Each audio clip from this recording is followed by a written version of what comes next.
그래서 저는 병을 이렇게 봅니다. 몸이 보내는 부조이죠. 지금 이 생활 방식으로는 더 이상 버티기 어렵다. 우리는 흔히 병이 생기면 내 몸이 망가졌다 이렇게 생각합니다. 하지만 저는 이렇게 말하고 싶습니다. 몸은 망가진 것이 아니라 살아남기 위해 스스로 싸우고 있는 것이다.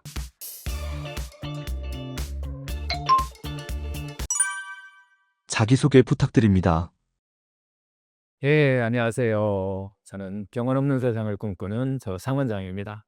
제가 오랫동안 이렇게 환자들을 만나면서 한 가지 사실을 계속 확인하게 되었는데요. 우리 몸 안에는 정말 100명의 의사가 있다는 것입니다. 그래서 제가 하는 일은 내 안에 잠든 의사를 깨우는 일을 하고 있습니다. 많은 사람들은 병이 생기면 이렇게 생각합니다. 내 몸이 망가졌다. 하지만 저는 조금 다르게 봅니다. 몸은 망가진 것이 아니라 살아남기 위해서 끝까지 노력하고 있는 그런 존재라는 것입니다. 우리 몸 안에는 해독하는 시스템, 면역을 만드는 시스템, 세포를 재생시키는 시스템이 있습니다. 이미 수많은 치유 프로그램이 몸 안에 들어있는 것입니다. 그래서 오늘 이 시간에는요, 몸이 어떻게 우리를 살리려고 하는지, 그리고 우리가 그 몸의 힘을 어떻게 깨울 수 있는지 조금 쉽게 한번 이야기를 나눠보겠습니다. 내 안에 100명의 의사가 분명히 있다는 것을 믿을 수 있는 시간이 되었으면 좋겠습니다. 내 안에 100명의 의사는 무엇인가요? 우리 몸에는요, 굉장히 놀라운 시스템이 하나 있습니다. 바로 항상성입니다. 쉽게 말하면 내 안에 100명의 의사가 있다라는 뜻입니다. 몸이 스스로 균형을 맞추고 스스로 살아가려고 하는 그런 능력입니다. 우리는 보통 이렇게 생각합니다. 몸은 막 약해. 병은 막 갑자기 오는 거야. 하지만은 실제로는 그렇지 않습니다. 우리 몸은 항상 나를 살리려고 계속 노력하고 있습니다. 열이 올라가면 열을 조절해주고, 혈압이 올라가면은 혈압의 균형을 맞추려고 그러고, 독소가 들어오면 해독하는 능력을 가지고 있고, 세균이 들어오면 면역이 싸우는 능력을 갖고 있습니다. 즉 몸은 24시간 계속 쉬지 않고 나를 살리는 일을 하고 있습니다. 이게 바로 항상성인데요. 그런데 현대인은 자신의 몸을 너무 못 믿습니다. 조금만 열이 올라가도 큰일 난 거 아니야. 약으로 막 해결하려고. 조금만 피곤해도 내 몸이 망가진 거 아닐까? 스스로 몸을 계속 의심합니다. 하지만 사실 많은 증상들은 몸이 망가진 신호가 아니라 몸이 고치고 있는 과정일 때가 많습니다. 예를 들면 열이 나는 거, 염증이 생기는 거, 또 설사를 하는 거, 땀이 나는 거. 이건 대부분 몸이 문제를 해결하려고 하는 반응입니다. 몸은 생각보다 훨씬 똑똑합니다. 문제는 우리가 그 메시지를 잘 이해하지 못한다는 것입니다. 의학에서는 항상성을 생명 유지의 핵심 시스템으로 봅니다. 예를 들어 보면요, 우리 몸은요, 체온이 항상 36.5도로 계속 유지하려고 하고 있어요. 공복시 혈당은 100 이내로 유지하려고 합니다. 정상 혈압은 120에서 80으로 계속 유지하죠. 그리고 정상 pH라고 그러죠. 이번 7.35에서 7.45, 약 알칼리로 우리 몸을 계속 유지하려고 합니다. 전해질 농도죠. 같은가 칼륨은 계속 균형을 이루어 나가는 이런 것을 갖고 있어요. 이 모든 것을 매 순간에요, 자동으로 그냥 조절되고요. 예를 들어 체온이 올라가면 땀을 내서 열을 좀 식혀주고, 혈당이 올라가면은 인슐린이 막 분비돼서 낮춰지고, 혈압이 떨어지면은 교감신경이 활성화돼서 혈압을 또 올려줍니다. 이 모든 과정이 바로 자동으로 이루어집니다. 우리는 의식하지 못하지만 몸은 계속 균형을 유지하려고 노력하고 있습니다. 이 개념은 정말 생리학적으로도 매우 중요한 원리입니다. 로베상을 받은 프랑스 생리학자 크로드 베르나르라고 하는 분은 이렇게 말했습니다. 몸은 항상 원래 상태로 돌아가려는 힘을 가지고 있다. 즉 우리 몸은 무너지기보다는 균형을 회복하려는 방향으로 작동한다라는 이야기죠. 그리고 그 이후에 미국의 생리학자 월터 캐넌이 이 호메오스타시스, 즉 항상성이라는 개념을 딱 정리를 했습니다.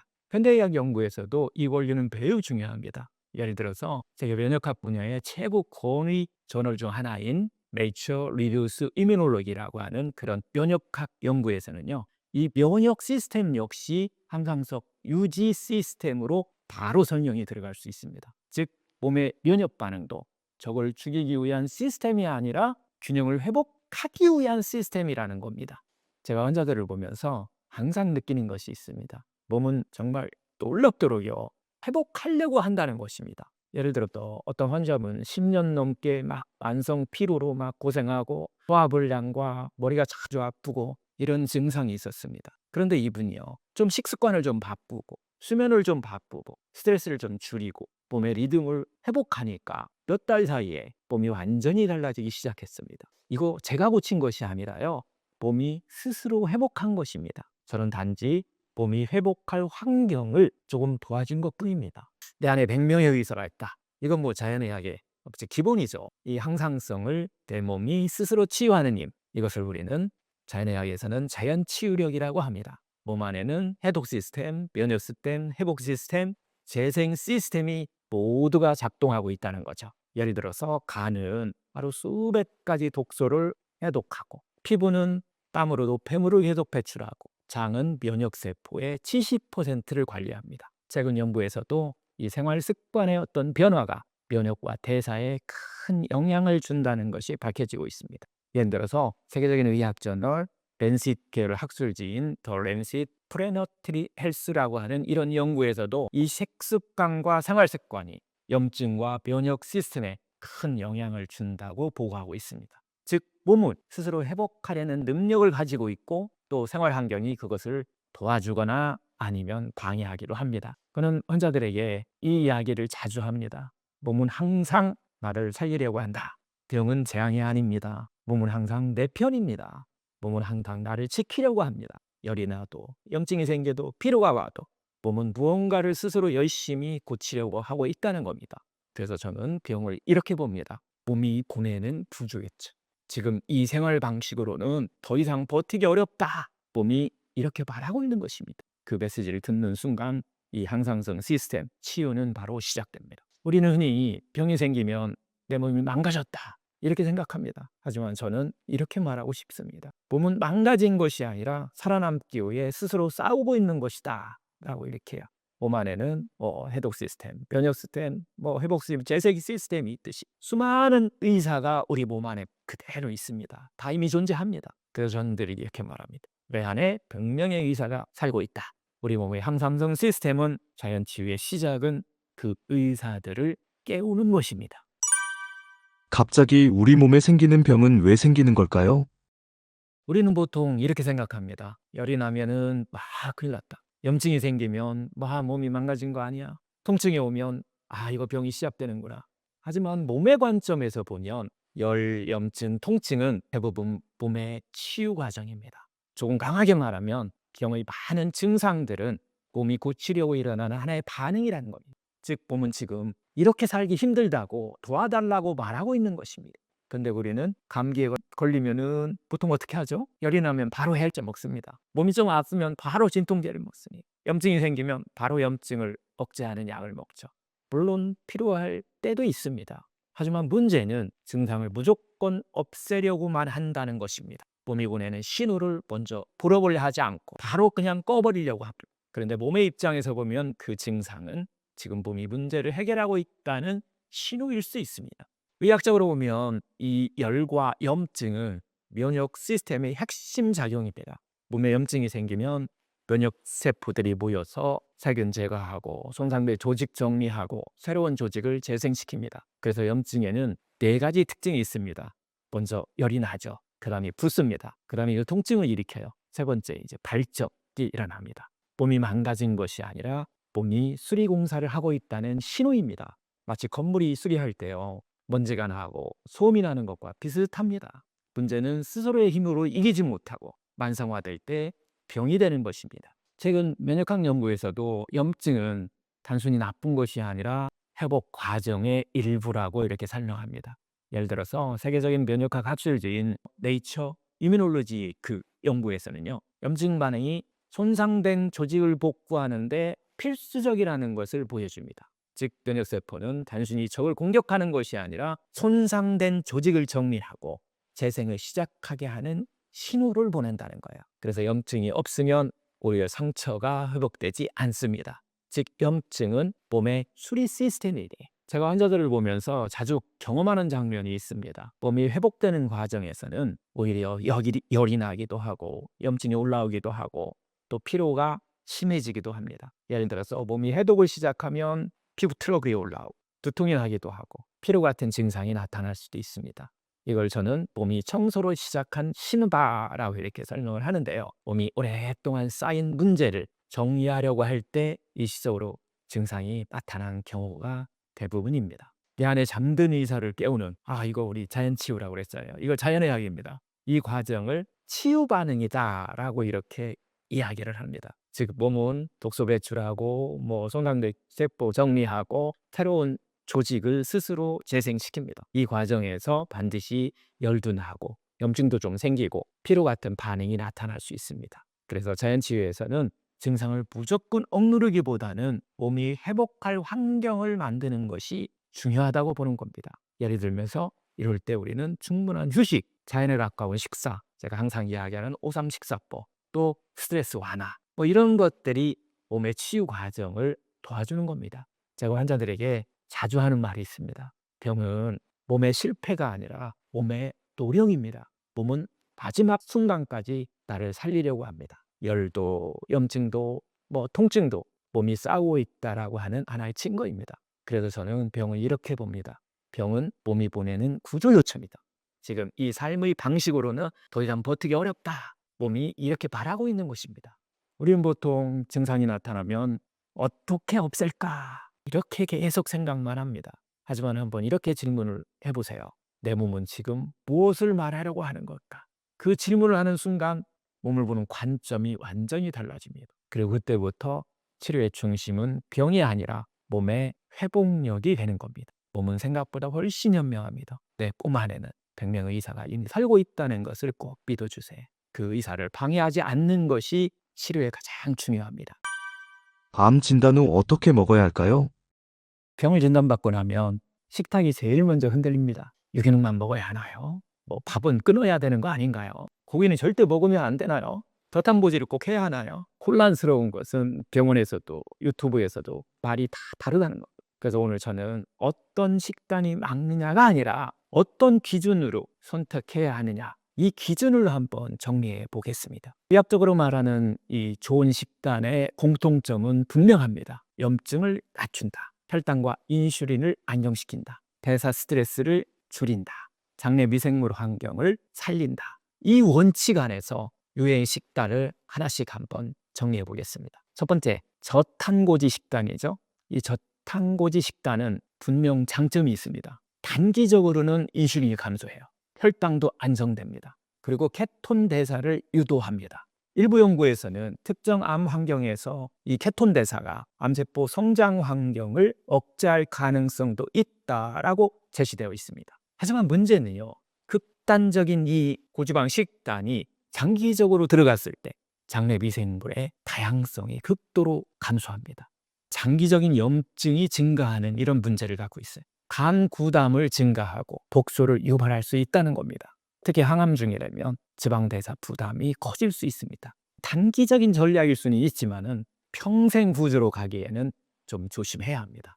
두 번째, 채식. 채식은 이 방향은 좋지만은 좀 설계가 필요합니다. 대규모 이 코호트 연구들을 보면 특히 캘리포니아의 로마린다 그 제7일 안식 예수 재림 교인들, 교회 다니는 사람, 이들은 채식뿐만 하는 종교죠. 이 연구에서는 분명히 암 발생률이 감소했습니다. 대장암 위험도 상당히 감소했습니다. 그리고 당뇨, 고혈압, 콜레스테롤 같은 이런 대사성 질환도 상당히 많이 감소했다고 보고되고 있습니다.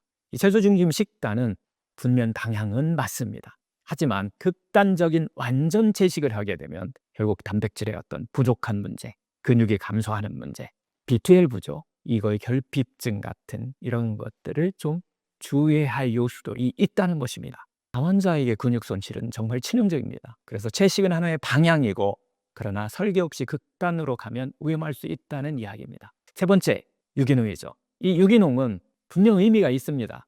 농약 노출을 감소시킬 수 있고 세포 환경 독소를 감소시킬 수 있습니다. 가능하다면 유기농이 당연히 좋습니다. 하지만 중요한 건 이겁니다. 유기농 과자와 일반 채소 중에 무엇이 더 건강할까요? 결국 유기농은요, 품질의 어떤 문제이지 식단 구조 자체를 바꿔주지는 않습니다. 흥미로운 것은 서로 다른 식단 연구들이 결국 같은 공통점을 말한다는 겁니다. 대표적으로 암치료 분야에서 가장 권위 있는 이 국제적인 저널이 이 저널 오브 클리니컬 온콜로지와 더 랜셋 온콜로지 등에 발표된 연구들을 보면요. 가공식품 감소, 설탕 감소, 채소 섭취 증가, 식이소비 충분이라는 이런 공통된 요소들이 암 위험 감소 및 예후 개선과 연관되어 있다라고 계속 밝혀지고 있다는 거죠. 결국 중요한 것은 어떤 이름의 식단인가가 아니라 얼마나 자연에 가까운가입니다. 암을 비롯한 대사성 질환인 대표적인 식사요법, 제가 반복적으로 말씀드리지만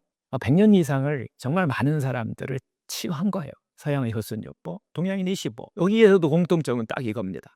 채소 중식, 염증 감소, 혈당 안전하는 식단, 장 정화하는 식단, 공복 리듬을 지켜주는 이런 하루 리듬. 결국 이름은 다르지만 원리는 다 같습니다. 제가 늘 이야기하는 것은 이겁니다. 지금 나는 해독이 필요한가? 재건이 필요할까? 장이 약한가? 체력이 떨어져 있는가? 이걸 기준으로 해야 된다는 거죠. 식단은 유행을 따르는 것이 아니라 내 몸 상태에 맞춰야 합니다. 위장이 약한데 섬유질 많은 생채소를 억지로 먹으면 이거 탈이 납니다. 그래서 섬유소를 제가 녹즙으로 먹거나 믹서기에 갈거나 진리겨 먹거나 건강해지면 생채소 그대로 먹거나 위장의 상태에 따라서 단계를 받는 것입니다. 자연의학은 극단이 아니라 하나의 조절입니다. 제가 추천하는 실천 가능한 3가지 루틴이 있는데요.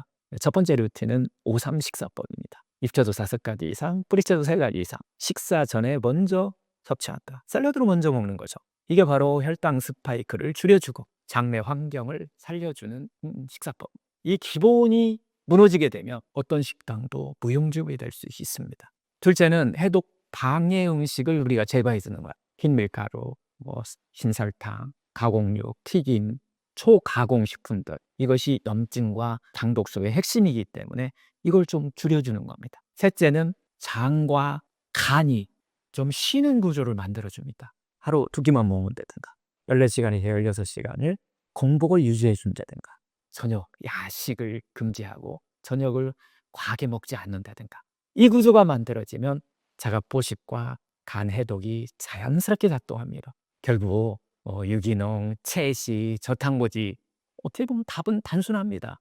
이름을 고르지 말고 원칙을 고르세요. 자연에 가까운 식재료, 채소 중심의 구조, 혈당의 안정, 장내 환경 회복 이것이 어떤 이름보다 강한 기준입니다. 치유는 유행을 따를 때가 아니라 자연의 섭리를 따를 때 시작됩니다. 암 환자 설탕 어떻게 해야 할까요?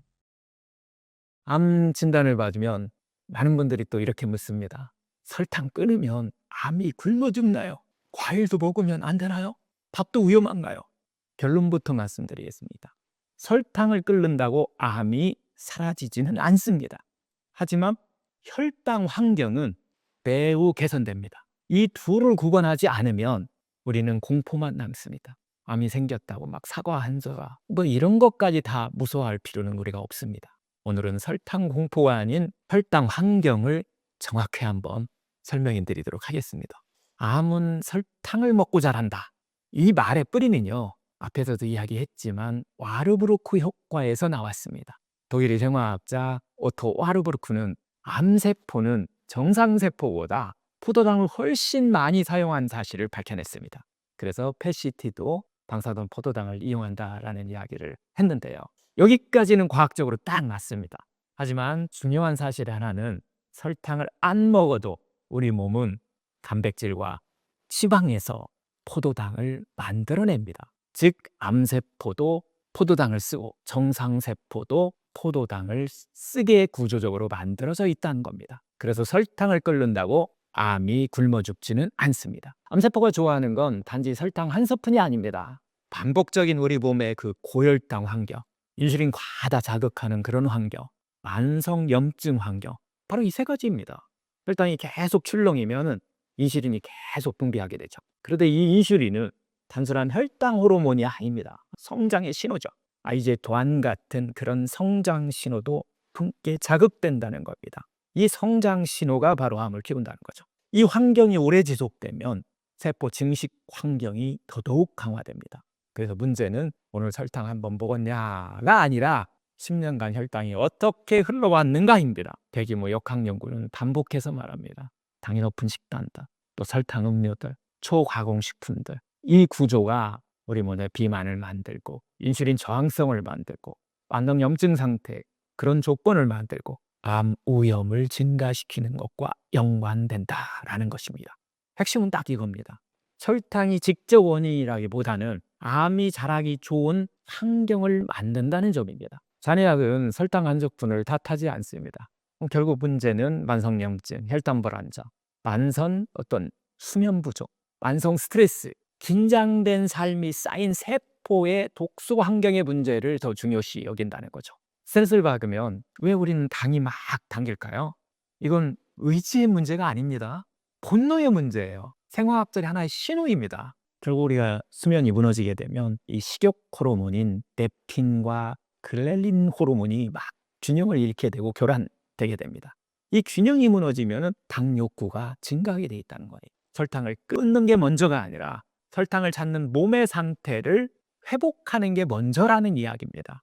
저는 늘 이렇게 정리합니다. 설탕을 끊어라가 아니라 혈당과 인슐린이 요동치는 그 구조를 끊어라 라고 이렇게 말씀드립니다. 이거 하는 구체적인 방법으로는 오선식사법이라고 반복해서 제가 이야기 드렸죠. 채소 먼저 먹는 거예요. 그 다음 두 번째 정제 탄수화물을 좀 최소한 하루에 한 14시간에 16시간에 공복을 계속 주는 리듬을 생활해라 라고 하는 거. 야식을 좀 중단해라는 거죠. 과일은 주식이 아니라 양념이라는 겁니다. 이렇게 구조를 좀 바꾸며 혈당은 자연스럽게 안정됩니다. 당 성분은 억지로 참는 게 아닙니다. 지속 가능한 환경이 바뀌면 욕구도 달라집니다. 암은 초콜릿 하나 때문에 생기는 건 아닙니다. 하지만 오랜 기간 10년간 고혈당, 반복된 인슐린 과다자로, 만성염증 이 환경은 세포를 지치게 합니다. 우리는 설탕과 싸울 필요는 없습니다. 우리는 세포 환경을 바꾸면 됩니다. 혈당이 안정되고 장이 건강해지고 간이 쉬고 이런 세포는 달라집니다. 결국 질문은 딱 이겁니다. 오늘 내 식사는 성장 신호를 키우는가 아니면 회복 신호를 키우는가? 답은 유행이 아니라 지금 한 끼 선택에 있습니다. 설탕 공포가 아니라 혈당 환경을 한번 관리해 보세요. 그 양과 싸우는데 더 정확한 전략입니다.